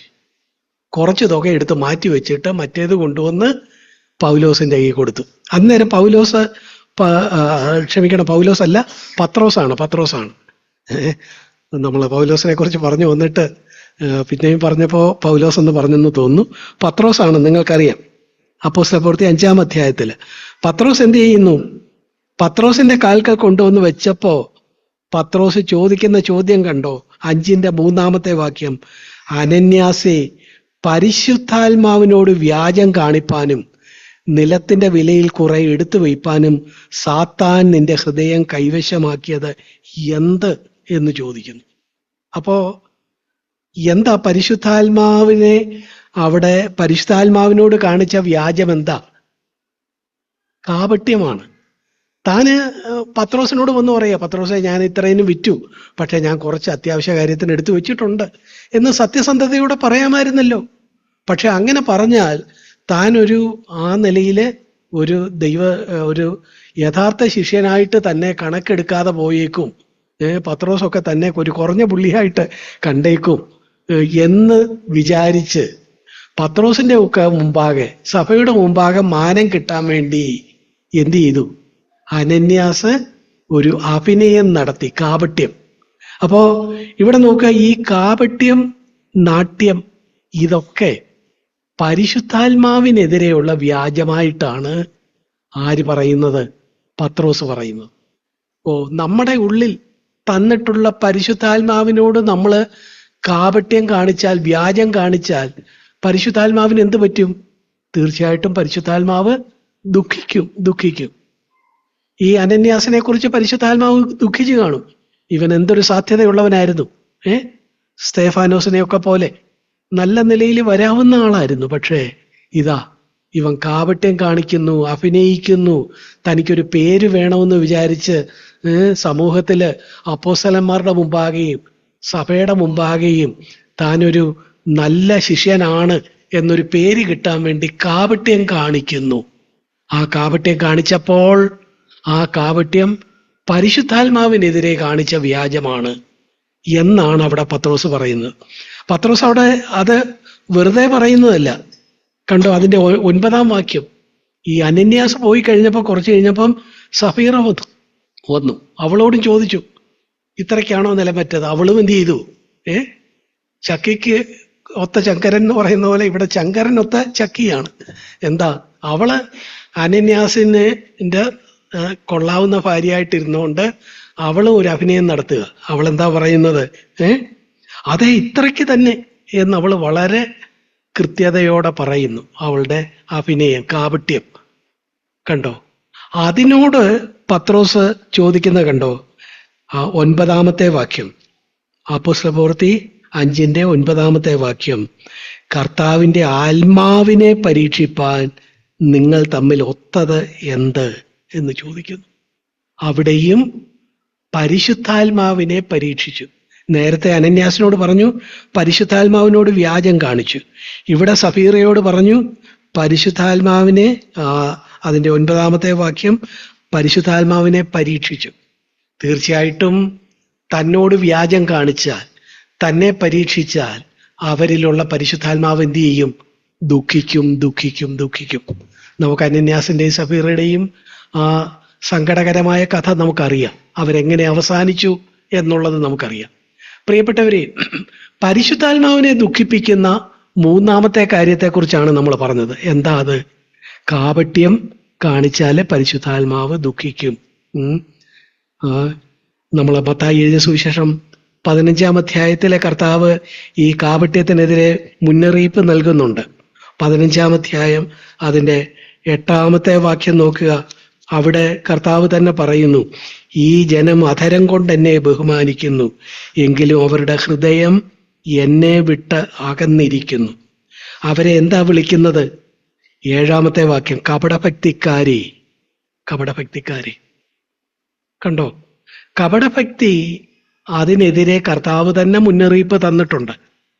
ഈ കപടഭക്തിയെക്കുറിച്ച് ഏതെല്ലാം ഭാഗം നമുക്ക് അറിയാനായിട്ട് കഴിയും. നമ്മൾക്ക് പഴയ നിയമത്തിൽ നോക്കിയാൽ ആ സദൃശ്യവാക്യങ്ങളിൽ നമുക്കൊരു വാക്യം കാണാനായിട്ട് കഴിയും. സദൃശ്യവാക്യങ്ങൾ 12:22 വാക്യത്തില് നമുക്ക് കാണാൻ കഴിയുന്നത് എന്താ? വ്യാജമുള്ള അധരങ്ങൾ യഹോവയ്ക്ക് വെറുപ്പ്. വ്യാജമുള്ള അധരങ്ങൾ യഹോവയ്ക്ക് വെറുപ്പ്. കണ്ടോ? അനന്യാസും സഫീറയും പരിശുദ്ധാത്മാവിനോട് വ്യാജം കാണിച്ചു. ജനം അധരം കൊണ്ട് എന്നെ ബഹുമാനിക്കുന്നു, പക്ഷേ ഹൃദയം എന്നെ വിട്ട് അകന്നിരിക്കുന്നു. വ്യാജമുള്ള അധരം, വ്യാജം പറയുന്നത്, കാവട്യം കാണിക്കുന്നത്, ഇതൊക്കെയും നാട്യങ്ങൾ കാണിക്കുന്നതൊക്കെ പരിശുദ്ധാത്മാവിനെ ദുഃഖിപ്പിക്കും. നമുക്ക് പെട്ടെന്ന് നമ്മുടെ മനസ്സിലൊരു വാക്യം ഓടി വരുന്നുണ്ട്. ഏതാ? 51 സങ്കീർത്തനത്തിലെ ഒരു വാക്യം. 51 സങ്കീർത്തനം 11 വാക്യം ദാവീദിന്റെ ഒരു പ്രാർത്ഥനയാണ്. നിന്റെ പരിശുദ്ധാത്മാവിനെ എന്നിൽ നിന്ന് എടുക്കരുതേ. ഏത് രംഗത്താ അത് പറയുന്നത്? ഏത് രംഗത്താ അത് പറയുന്നത്? ഞാനത് വിശദമായിട്ട് പറയുന്നില്ല. നമുക്കറിയാം, ദാവീദിന്റെ ജീവിതത്തിലെ ദാവീദ് അവിടെ ബേത്ശേബയുമായിട്ട് ഒരു തെറ്റ് ചെയ്ത്, വലിയൊരു തെറ്റ് ചെയ്തു. തെറ്റ് ചെയ്തത് മാത്രമല്ല, ആ തെറ്റ് മൂടി വയ്ക്കാൻ എന്തെല്ലാം കാപട്യമാണ് കാണിച്ചത്. നിങ്ങള് 2 ശമൂവേൽ 11 വീട്ടിൽ പോയി ഒന്ന് വായിച്ചു നോക്കുക. നമുക്ക് ദാവീദിനോട്, എടാ ഇത്ര സൂത്രക്കാരനാണോ ദാവീദ് എന്ന് നമുക്ക് ചിന്ത വരും. ബേശേബ അറിയിച്ചു, ഞാൻ എന്താ പറ്റി, ഞാൻ ഗർഭിണിയായിരിക്കുന്നു എന്ന് ദാവീദിനെ അറിയിച്ചപ്പോൾ ദാവീദ് എന്തോ ചെയ്തു? ഇതിൽ നിന്ന് തലയൂരാനായിട്ട് വേഗം ഊരിയാവിനെ, അവളുടെ ഭർത്താവ്, ബേശേബയുടെ ഭർത്താവ് ഊരിയാവ് യുദ്ധക്കളത്തിലാണ്, അവനെ ഒന്ന് വിടാനായിട്ട് യോവാബിനോട് ആവശ്യപ്പെടുന്നു. ഉടനെ ഊരിയാവ് വരുന്നു. ഊരിയാവ് വരുന്നുണ്ട്. ദാവീദിന്റെ സംസാരമൊക്കെ കണ്ടോ? എന്തോ, യുദ്ധമൊക്കെ എങ്ങനെ പോകുന്നു, കാര്യങ്ങളൊക്കെ എങ്ങനെ പോകുന്നു, നിങ്ങൾ യുദ്ധം ചെയ്യുമ്പോൾ അത് ശ്രദ്ധിക്കണ്ടായോ, ഇത് ശ്രദ്ധിക്കണ്ടായോ, കാര്യങ്ങളൊക്കെ പറഞ്ഞ് ഊരിയാവിനെ വിളിച്ചുകൊണ്ട് വീട്ടിൽ പോയി നല്ലപോലെ ഭക്ഷണമൊക്കെ കൊടുത്ത് കാണും. അതൊക്കെ കഴിഞ്ഞിട്ട്, ഊരിയാവ് ഏതായാലും നീ ഇത്രയും യുദ്ധക്കളത്തിൽ നിന്നൊക്കെ വന്നതല്ലേ, വീട്ടിലൊന്ന് പോയി വിശ്രമിക്ക്, ഭാര്യയുടെ കൂടെ അല്പസമയം ചെലവഴിക്ക് എന്നൊക്കെ പറഞ്ഞ് ആ കുഞ്ഞിന്റെ ജനനത്തിന്റെ ഉത്തരവാദിത്വം ഊരിയാവിന്റെ തലയിൽ കെട്ടിവെക്കാനുള്ള സമർത്ഥമായ ഒരു നീക്കമാണ് നമ്മള് ദൈവത്തിന്റെ ഹിതപ്രകാരം എന്നൊക്കെ നമ്മൾ വിളിക്കുന്ന ഇത്രയും സങ്കീർത്തനങ്ങളൊക്കെ എഴുതിയ ദാവീദ് ചെയ്തത് എന്നോർക്ക്. പക്ഷെ ഊരിയാവ് എന്താ ചെയ്തു? ഊരിയാവ് വളരെ വിശ്വസ്തനായിരുന്നു. ഊരിയാവ് രാജാവ് പറഞ്ഞനുസരിച്ച് വീട്ടിൽ പോയില്ല. അവൻ എന്ത് ചെയ്തു? ആ രാജകൊട്ടാരത്തിന്റെ വാതിക്കൽ മറ്റു ഭൃത്യന്മാരോടുകൂടെ കിടന്നുറങ്ങി. പിറ്റേന്ന് ദാവീദ് അന്വേഷിച്ചു, അവൻ വീട്ടിൽ പോയോ? വീട്ടിൽ പോയില്ല, അവൻ ഇവിടെ കിടന്നതേ ഉള്ളൂ. അവനെ പിന്നെയും വിളിച്ചു, അതെന്താ നീ വീട്ടിൽ പോവാഞ്ഞേ? അപ്പൊ അവനുള്ള കാര്യം പറഞ്ഞു. യോവാബും എൻ്റെ കൂടെ ഉള്ള മറ്റു പടയാളികളും ഒക്കെ യുദ്ധമുന്നണിയിലായിരിക്കുമ്പം ഞാൻ എൻ്റെ വീട്ടിൽ പോയി സുഖമായിട്ട് ജീവിക്കുമോ? അത് ഞാൻ ചെയ്യുകയില്ല. ഞാൻ അതുകൊണ്ട് ഇവിടെ ഈ കൊട്ടാരത്തിലെ ദാസന്മാരുടെ കൂടെ ഇവിടെ കിടന്നതേ ഉള്ളൂ. ഉടനെ ദാവീദ് വിചാരിച്ചു, ഇവനെ ഒന്ന് എങ്ങനെങ്കിലും വീട്ടിലൊന്ന് വിടണമല്ലോ, എന്നാലേ തൻ്റെ ഉദ്ദേശം സാധിക്കുകയുള്ളൂ. ഇതിന്റെ ഉത്തരവാദിത്വം അവന്റെ ഈ ഭർത്താവിന്റെ മേൽ കെട്ടിവെക്കാനായിട്ടുള്ള ഒരു ശ്രമമാണ്. അതുകൊണ്ട് നമ്മൾ ആ ഭാഗം വായിക്കുമ്പോൾ അടുത്ത ദിവസം എന്ത് ചെയ്തു? അവനെ വിളിച്ച് നല്ലപോലെ വീഞ്ഞൊക്കെ കൊടുത്ത് ലഹരി പിടിപ്പിച്ചിട്ട് പറഞ്ഞു. അപ്പൊ ലഹരിയൊക്കെ പിടിച്ചു കഴിഞ്ഞാൽ ചിലപ്പം വീട്ടിൽ പോയേക്കും. മദ്യമൊക്കെ കഴിച്ച് നല്ലപോലെ ഒരു മനസ്സൊക്കെ ഒന്ന് ആ നിലയിൽ ഒന്ന് ലിഷർലി ആകുമ്പോൾ എന്നാ ഭാര്യയെ കണ്ടു കളയാമെന്ന് പറഞ്ഞ് പോയേക്കും എന്ന് വിചാരിച്ചു. ദാവീദിന് അവിടെയും പിഴച്ചു. അവൻ എന്ത് ചെയ്തില്ല? അവൻ ലഹരി പിടിച്ചെങ്കിലും ഒരു പടയാളി എന്നുള്ള നിലയിൽ അവന്റെ കമ്മിറ്റ്മെന്റ് അവന്റെ രാജ്യത്തോടായിരുന്നു. നോക്ക്, ഒരു രാജാവും ഒരു സാധാരണ പടയാളിയും ഇവരുടെ തമ്മിൽ താരതമ്യം ചെയ്ത് നോക്കുമ്പം നമ്മൾ ദാവീദ് ഇങ്ങനെ ആയല്ലോ എന്ന് വിഷമിക്കും. ഊരിയാവിനെ കുറിച്ച് നമ്മൾ വളരെ വലിയൊരു ചിന്ത നമുക്കുണ്ടാകും. അവൻ പോയില്ല, അന്നും പോയില്ല. ഉടനെ പിറ്റേന്ന് എന്തോ ചെയ്തു? ദാവീദ് ഊരിയാവിന്റെ കയ്യിൽ ഒരു എഴുത്ത് അവിടുത്തെ തൻ്റെ യുദ്ധമുന്നണിയിലുള്ള സേനാനായകനായ യോവാബിന് കൊടുത്തു വിടുക. എന്താ? ഈ ഊരിയാവിനെ യുദ്ധമുന്നണി വെച്ച് മറ്റൊരു വന്ന് കൊല്ലത്തക്കവണ്ണം നിങ്ങൾ അവനെ വിട്ട് പിന്മാറണം. യോവാബ് അത് അക്ഷരാർത്ഥത്തിൽ അങ്ങനെ തന്നെ ചെയ്തു. നോക്ക, ഞാൻ പറഞ്ഞു വരുന്നത്, നിങ്ങൾ ആ 2 ശമൂവേൽ 11-ാം അധ്യായം വായിച്ചു നോക്കുമ്പോൾ നമ്മൾ അത്ഭുതപ്പെട്ടു പോകും. ഏതെല്ലാം കാപട്യം, ഏതെല്ലാം വ്യാജം. ഈ കാപട്യവും വ്യാജവും ഒക്കെ കാണിച്ച ദാവീദിന്റെ അടുത്ത് നാഥാൻ പ്രവാചകൻ വന്ന് അവനെ അത് അഭിസംബോധന ചെയ്യുമ്പോൾ ദാവീദ് എന്ത് പറ്റി? ആ ദൈവഹിത പ്രകാരമുള്ള ആ മനുഷ്യന് അവന് അവന്റെ തെറ്റ് സമ്മതിച്ചു. അവൻ പറയുന്നു, ദൈവത്തോടാണ് ഞാൻ തെറ്റ് ചെയ്തത്, ഊരിയാവിനോടോ ബേത്ശേബയോടോ അല്ല. ദൈവമേ, നിന്നോട് തന്നെ ഞാൻ തെറ്റ് ചെയ്തു. എന്നിലുള്ള പരിശുദ്ധാത്മാവിനെ എടുക്കരുതേ. 51-ാമത്തെ സങ്കീർത്തനം. ആ സംഭവത്തിലുള്ള ദുഃഖത്തിൽ താൻ എഴുതിയ സങ്കീർത്തനമാണ്. ആ സങ്കീർത്തനത്തിന്റെ 11-ാം വാക്യം. അപ്പൊ നോക്കുക, കാപട്യം കാണിച്ചാൽ, അഭിനയിച്ചാൽ എന്ത് പറ്റും? പരിശുദ്ധാത്മാവ് നഷ്ടമായി പോകും, പരിശുദ്ധാത്മാവ് ദുഃഖിച്ചു പോകും. പ്രിയപ്പെട്ടവരെ, നമ്മൾ ആളുകളോടൊക്കെയുള്ള ഇടപാടിൽ എങ്ങനെ നമുക്ക് നമ്മളെക്കുറിച്ചൊരു നല്ലൊരു മോഹം നിലനിർത്താൻ താല്പര്യമുണ്ട്. അതുകൊണ്ട് നമ്മൾ ആളുകളുടെ മുമ്പാകെ കൊടുക്കുന്ന ഇംപ്രഷനൊക്കെ എന്താ? അതിൻ്റെ അകത്തൊരു അഭിനയമുണ്ടോ? അനന്യാസിനുണ്ടായിരുന്നത് പോലെ, സഫീറയ്ക്കുണ്ടായിരുന്ന പോലെ, ദാവീദ് ഉണ്ടായിരുന്ന പോലെ ഒരു അഭിനയമുണ്ടോ? ആ അഭിനയമുണ്ടെങ്കിൽ നമ്മൾ പരിശുദ്ധാത്മാവിനെ ദുഃഖിപ്പിക്കുകയാണ് ചെയ്യുന്നത്. ഇതാണ് 3-ാമത്തെ ഒരു കാര്യം. 4-ാമത്തെ കാര്യത്തിലേക്ക് വളരെ വേഗത്തിൽ ഞാൻ വരികയാണ്. അതും അപ്പോസ്തല പ്രവൃത്തി 7-ാം അധ്യായത്തിലെ ഒരു സംഭവമാണ്. അപ്പോസ്തല പ്രവൃത്തി 7-ാം അധ്യായം അവിടെ നോക്കുക.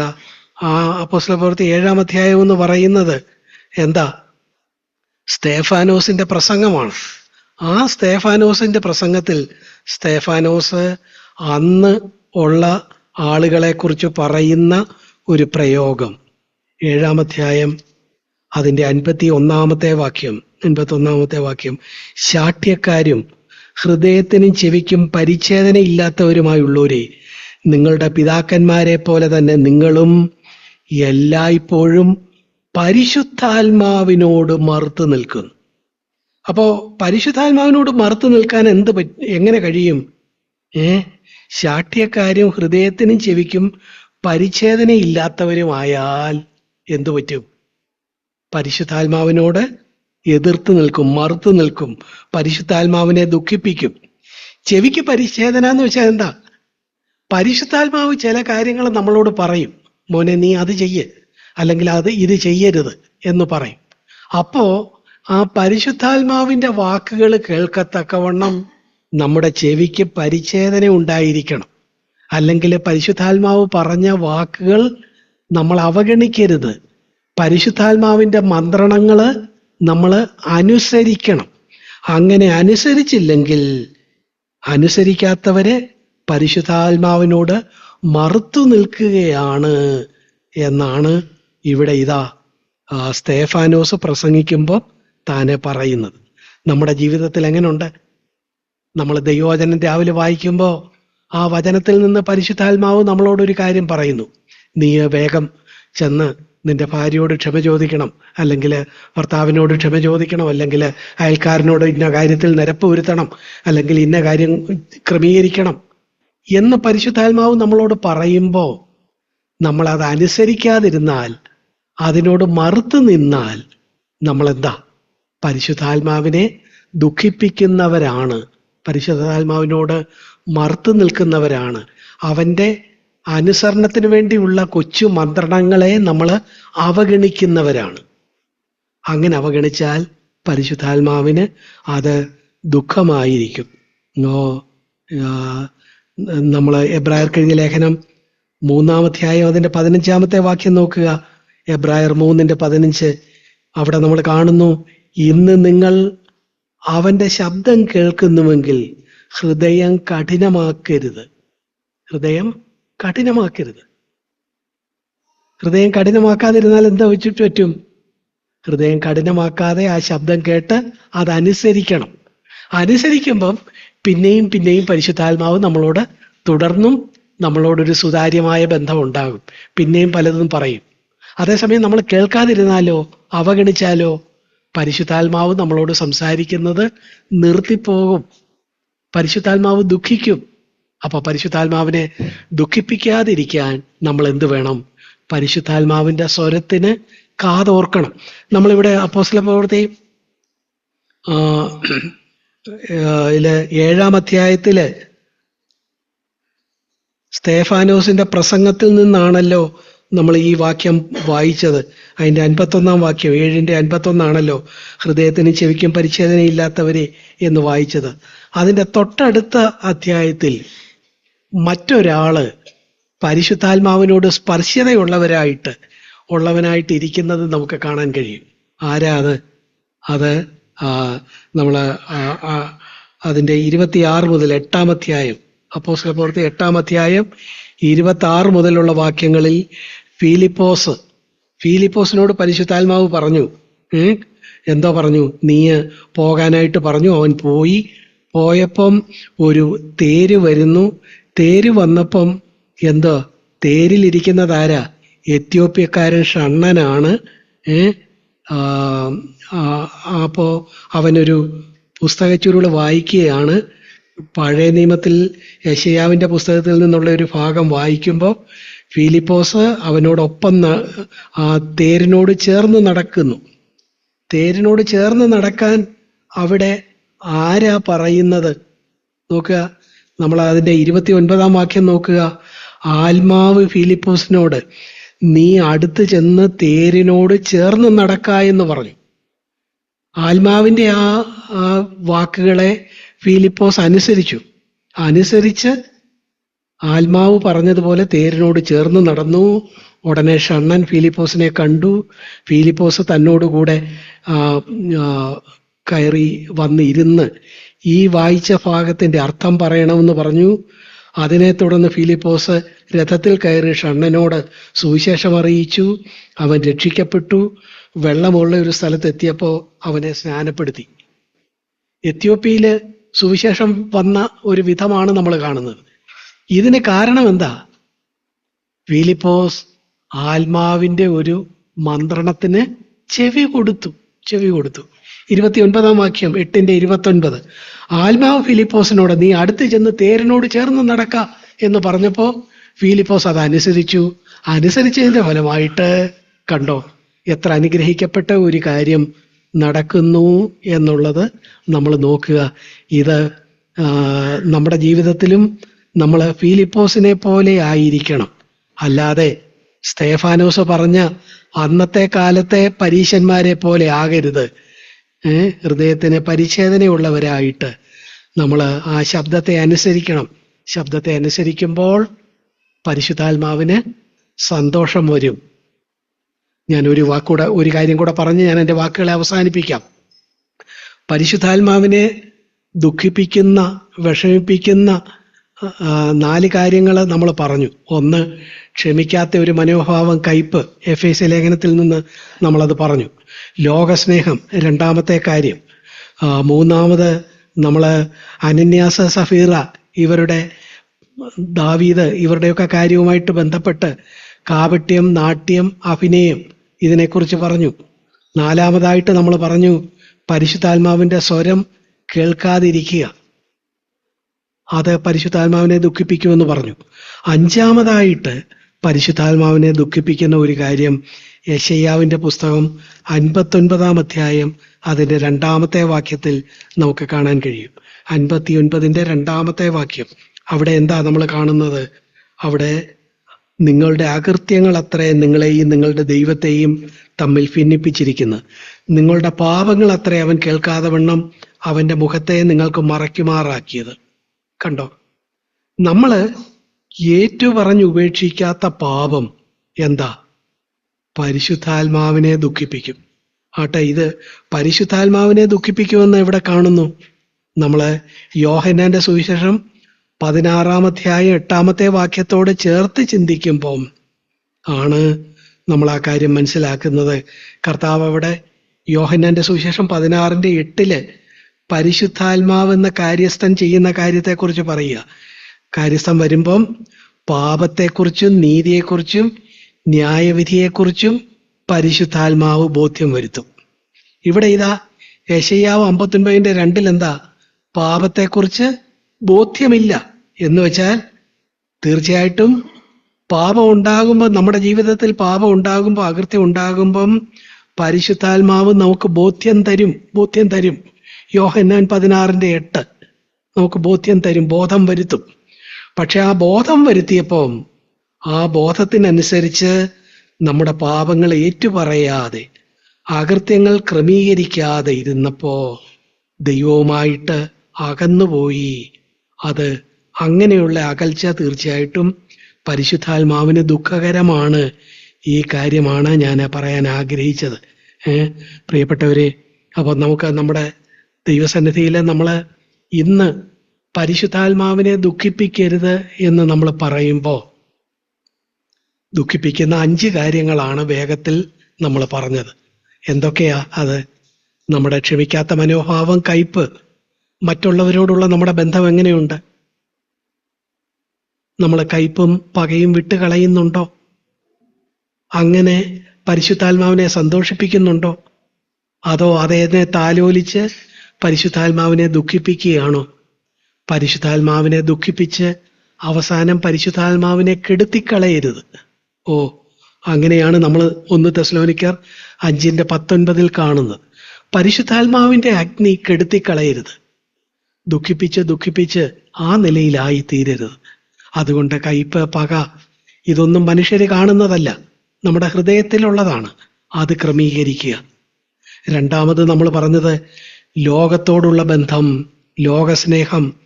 അത് പരിശുദ്ധാത്മാവ് അതിനെതിരെ, ലോകസ്നേഹത്തിനെതിരെ പരിശുദ്ധാത്മാവ് എരിയുന്നു. ആ പരിശുദ്ധാത്മാവിന്റെ എരിവും തീഷ്ണതയും മനസ്സിലാക്കി നമ്മൾ ലോകസ്നേഹത്തെ വിട്ടുകളഞ്ഞ് കർത്താവിനോട് മാത്രമുള്ള ബന്ധം അത് തുടരണം. മൂന്നാമത് നമ്മൾ പറഞ്ഞു, അപ്പോസ്തലപ്രവൃത്തി 5-ാം അധ്യായത്തിൽ നിന്ന് അനന്യാസ, സഫീറ എന്നിവരുടെ കാര്യം പറഞ്ഞിട്ട് പറഞ്ഞു, അവര് കാപട്യം കാണിച്ചു, അഭിനയിച്ചു. അഭിനയവും കാപട്യവും തീർച്ചയായിട്ടും പരിശുദ്ധാത്മാവിനെ ദുഃഖിപ്പിക്കും. പത്രോസ് അവരോട് ചോദിക്കുന്നു, പരിശുദ്ധാത്മാവിനോട് വ്യാജം കാണിച്ചത് എന്തിനാ? പരിശുദ്ധാത്മാവിനെ നീ പരീക്ഷിച്ചത് എന്തിനാ? ദാവീദ് പറയുന്നു, ഞാൻ ഒത്തിരി അഭിനയങ്ങൾ നടത്തി. ഊര്യാവിനെ വിളിച്ചു, അവനോട് വീട്ടിൽ പോകാൻ പറഞ്ഞു. അവൻ പോകാതിരുന്നപ്പോൾ അവനെ ലഹരി പിടിപ്പിച്ച് എങ്ങനെയും വീട്ടിലയക്കാൻ നോക്കി. അത് കഴിയാഞ്ഞപ്പോൾ അവനെ ആ നിലയിൽ യുദ്ധക്കളത്തിൽ വിട്ട് അവനെ വധിച്ചു.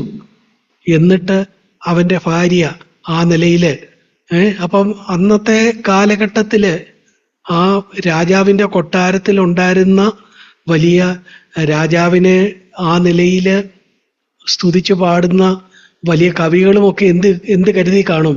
അവർക്കിതിന്റെ പിന്നിലുള്ള പശ്ചാത്തലം അറിഞ്ഞുകൂടാ. അവര് വിചാരിച്ചു കാണും, കണ്ടോ, ഊര്യാവിനെ പോലെ ഒരു സാധാരണക്കാരനായ ഒരു പട്ടാളക്കാരൻ അവിടെ ആ യുദ്ധമുന്നണിയിൽ കൊല്ലപ്പെട്ടപ്പോൾ അവന്റെ ഭാര്യയെ, ഗർഭിണിയായിരുന്ന അവന്റെ ഭാര്യയെ കണ്ടോ, ഈ മഹാരാജാവ് സ്വന്തം പട്ടമഹിഷിയായിട്ട് സ്വീകരിച്ച് അവളിൽ പിന്നീടുണ്ടായ രണ്ടാമതുണ്ടായ ശലോമോനെ രാജസിംഹാസനത്തിൽ ഇരുത്തുകയൊക്കെ ചെയ്തു. എത്ര വിശാല ഹൃദയനാണ് ഞങ്ങളുടെ രാജാവ് ദാവീദ് എന്നൊക്കെ അന്നത്തെ കവികളൊക്കെ രാജാവിനെ പുകഴ്ത്തുന്ന പാട്ടുകളൊക്കെ എഴുതി കാണും. എന്തോ ഒരു അഭിനയമാണ് ദാവീദ് നടത്തിയത്. പക്ഷെ നാഥാൻ പ്രവാചകൻ വന്നത് പറഞ്ഞപ്പോ തന്റെ അഭിനയത്തെക്കുറിച്ച് ബോധ്യമുള്ളവനായിട്ട് ദാവീദ് പറയുന്നു, നിന്റെ പരിശുദ്ധാത്മാവിനെ എന്നിൽ നിന്ന് എടുക്കരുതേ. കണ്ടോ, അഭിനയവും കാപട്യവും പരിശുദ്ധാത്മാവിനെ ദുഃഖിപ്പിക്കും എന്ന് നമ്മൾ പറഞ്ഞു. എന്നിട്ട് നമ്മളെ അപ്പോസ്തലപ്രവൃത്തി 7-ാം അധ്യായത്തിൽ നിന്ന് നമ്മൾ സ്തേഫാനോസിന്റെ പ്രസംഗത്തോട് ചേർന്ന് പറഞ്ഞു, പരിശുദ്ധാത്മാവിന്റെ ഏതെങ്കിലും മുന്നറിയിപ്പുകളെ നമ്മൾ അവഗണിച്ചാൽ, പരിശുദ്ധാത്മാവിന്റെ മന്ത്രണങ്ങളെ നമ്മൾ അനുസരിക്കാതിരുന്നാൽ നമ്മൾ പരിശുദ്ധാത്മാവിനെ ദുഃഖിപ്പിക്കുന്നവരായിരിക്കും. എന്നാൽ പരിശുദ്ധാത്മാവിനെ ദുഃഖിപ്പിക്കാതിരുന്ന ഫിലിപ്പോസിനെ കുറിച്ച് നമ്മൾ പറഞ്ഞു. ഫിലിപ്പോസിനോട് പരിശുദ്ധാത്മാവ് പറഞ്ഞു, തേരോട് ചേർന്ന് നടക്കുക. അവൻ ഉടനെ അതനുസരിച്ചു. തേര് വേഗത്തിൽ പോവുക, അതിനോട് ചേർന്ന് നടക്കണമെങ്കിൽ അതിന്റെ പുറകെ ഓടണം. പക്ഷെ വില കൊടുക്കേണ്ടി വന്നിട്ടും പരിശുദ്ധാത്മാവിന്റെ ആ നിർദ്ദേശം ഫിലിപ്പോസ് അനുസരിച്ചു എന്നാണ് നമ്മൾ കാണുന്നത്. പ്രിയപ്പെട്ടവരെ, പരിശുദ്ധാത്മാവിന്റെ നിർദ്ദേശത്തെ അവഗണിച്ചാൽ അത് പരിശുദ്ധാത്മാവിനെ ദുഃഖിപ്പിക്കും. ഒടുവിലായിട്ട് നമ്മൾ പറഞ്ഞു, നീതിയെക്കുറിച്ചും ന്യായവിധിയെക്കുറിച്ചും പാപത്തെക്കുറിച്ചും ഒക്കെ ബോധ്യം വരുത്തുന്ന പരിശുദ്ധാത്മാവിന്റെ സ്വരത്തെ അവഗണിച്ച് പാപവും അകൃത്യവും നമ്മൾ ഏറ്റുപറയാതിരുന്നാൽ അത് പരിശുദ്ധാത്മാവിനെ ദുഃഖിപ്പിക്കും. നമുക്ക് ദൈവസന്നിധിയിൽ എഴുന്നേറ്റ് നിൽക്കുകയും നമ്മൾ കേട്ട വചനങ്ങളോടുള്ള ബന്ധത്തിൽ നമുക്ക് ദൈവത്തോട് കാര്യമുള്ളവരായിട്ട് നിൽക്കാം. നമ്മൾ എന്താ ചിന്തിച്ചത്? നമ്മൾ ചിന്തിച്ചത് പരിശുദ്ധാത്മാവുമായിട്ടുള്ള വളരെ ഒരു ട്രാൻസ്പെയറൻ്റായ ഒരു ബന്ധം നമുക്കുണ്ടാവണം. പരിശുദ്ധാത്മാവിനെ ദുഃഖിപ്പിക്കുന്നവരാകരുത്, വിഷമിപ്പിക്കുന്നവരാകരുത്. പരിശുദ്ധാത്മാവ് ഒരു വ്യക്തിയാണ്. വ്യക്തിയായതുകൊണ്ടാണ് പരിശുദ്ധാത്മാവിന് ദുഃഖിക്കാൻ ഒക്കുന്നത്. കണ്ടോ, തൃത്വത്തിൽ മൂന്നാമനായ ആളത്വത്തിൽ ഒരു വ്യക്തിയായിട്ടുള്ള പരിശുദ്ധാത്മാവിനെ, അത് കേവലം ഒരു ശക്തിയല്ല, ഒരു വ്യക്തിയാണ്. ആ വ്യക്തിയെ നമുക്ക് ദുഃഖിപ്പിക്കാൻ കഴിയും. പക്ഷെ ദുഃഖിപ്പിക്കുന്നത് നമുക്ക് നന്മയ്ക്കല്ല. നമുക്ക് ദൈവസന്നിധിയിൽ നമ്മളെ തന്നെ ശോധന ചെയ്യാം. പരിശുദ്ധാത്മാവിനെ ദുഃഖിപ്പിക്കുന്ന ഏതെങ്കിലും കാര്യങ്ങൾ എന്നിലുണ്ടോ? കയ്പോ പകയോ ഞാൻ വെച്ച് പൊറുപ്പിക്കുന്നുണ്ടോ? ഞാനൊരു അഭിനയവും കാപട്യവും നടത്തുന്നുണ്ടോ? ഞാൻ ലോകത്തോടുള്ള സ്നേഹം കൊണ്ട് നടക്കുന്നുണ്ടോ? ഞാൻ പരിശുദ്ധാത്മാവിൻ്റെ സ്വരത്തിന് ചെവി കൊടുക്കുന്നുണ്ടോ? ഞാൻ പാപത്തെ ഏറ്റുപറയാതെ, അകൃത്യങ്ങളെ ദൈവസന്നിധിയിൽ സമ്മതിക്കാതെ ഞാൻ മുന്നോട്ട് പോകുന്നുണ്ടോ? അങ്ങനെയൊക്കെ ഉണ്ടെങ്കിൽ പരിശുദ്ധാത്മാവിനെ ദുഃഖിപ്പിക്കുന്നു, പരിശുദ്ധാത്മാവിനെ കെടുത്തു കളയുന്ന ഒരു സാധ്യത മുമ്പിലുണ്ട്. നമുക്ക് വിനയപ്പെടാം. പ്രിയപ്പെട്ടവരെ, ഇതൊക്കെ നമ്മളോട് ദൈവസന്നിധിയിൽ നമ്മൾ ഈ ചിന്തകളൊക്കെ കേൾക്കുമ്പോൾ പലതും നമ്മളെ കീറി മുറിക്കുന്ന പോലുള്ള വാക്കുകളാണല്ലോ. ചിലർ പറയാറുണ്ട്, ഞായറാഴ്ച വരുമ്പോൾ നമ്മളെ സന്തോഷിപ്പിക്കുന്ന വാക്യങ്ങൾ പറയണോ? ശരിയാ, സന്തോഷിപ്പിക്കുന്നത്. പക്ഷെ യഥാർത്ഥ സന്തോഷം എങ്ങനെയുള്ളൂ? അനുതാപത്തിലൂടെ മാത്രമേ യഥാർത്ഥ സന്തോഷത്തിലേക്ക് വരാനായിട്ട് കഴിയുകയുള്ളൂ. Hallelujah, hallelujah, hallelujah. നമുക്കതുകൊണ്ട് നമ്മുടെ ജീവിതത്തിൽ ഏതെങ്കിലും കാര്യങ്ങൾ ക്രമീകരിക്കേണ്ടതുണ്ടെങ്കിൽ, ഇതൊന്നും പലതും പുറമേ കാണുന്ന കാര്യങ്ങളല്ല, ആന്തരികമായ കാര്യങ്ങളാണ്. കർത്താവിൻ്റെ വരവ് അടുത്തിരിക്കുന്ന ഈ ഘട്ടത്തിൽ ഈ ആന്തരികമായ കാര്യങ്ങൾ ക്രമീകരിച്ച് പരിശുദ്ധാത്മാവിനെ സന്തോഷിപ്പിക്കുന്നവരായിട്ട് നമുക്കായിരിക്കാം.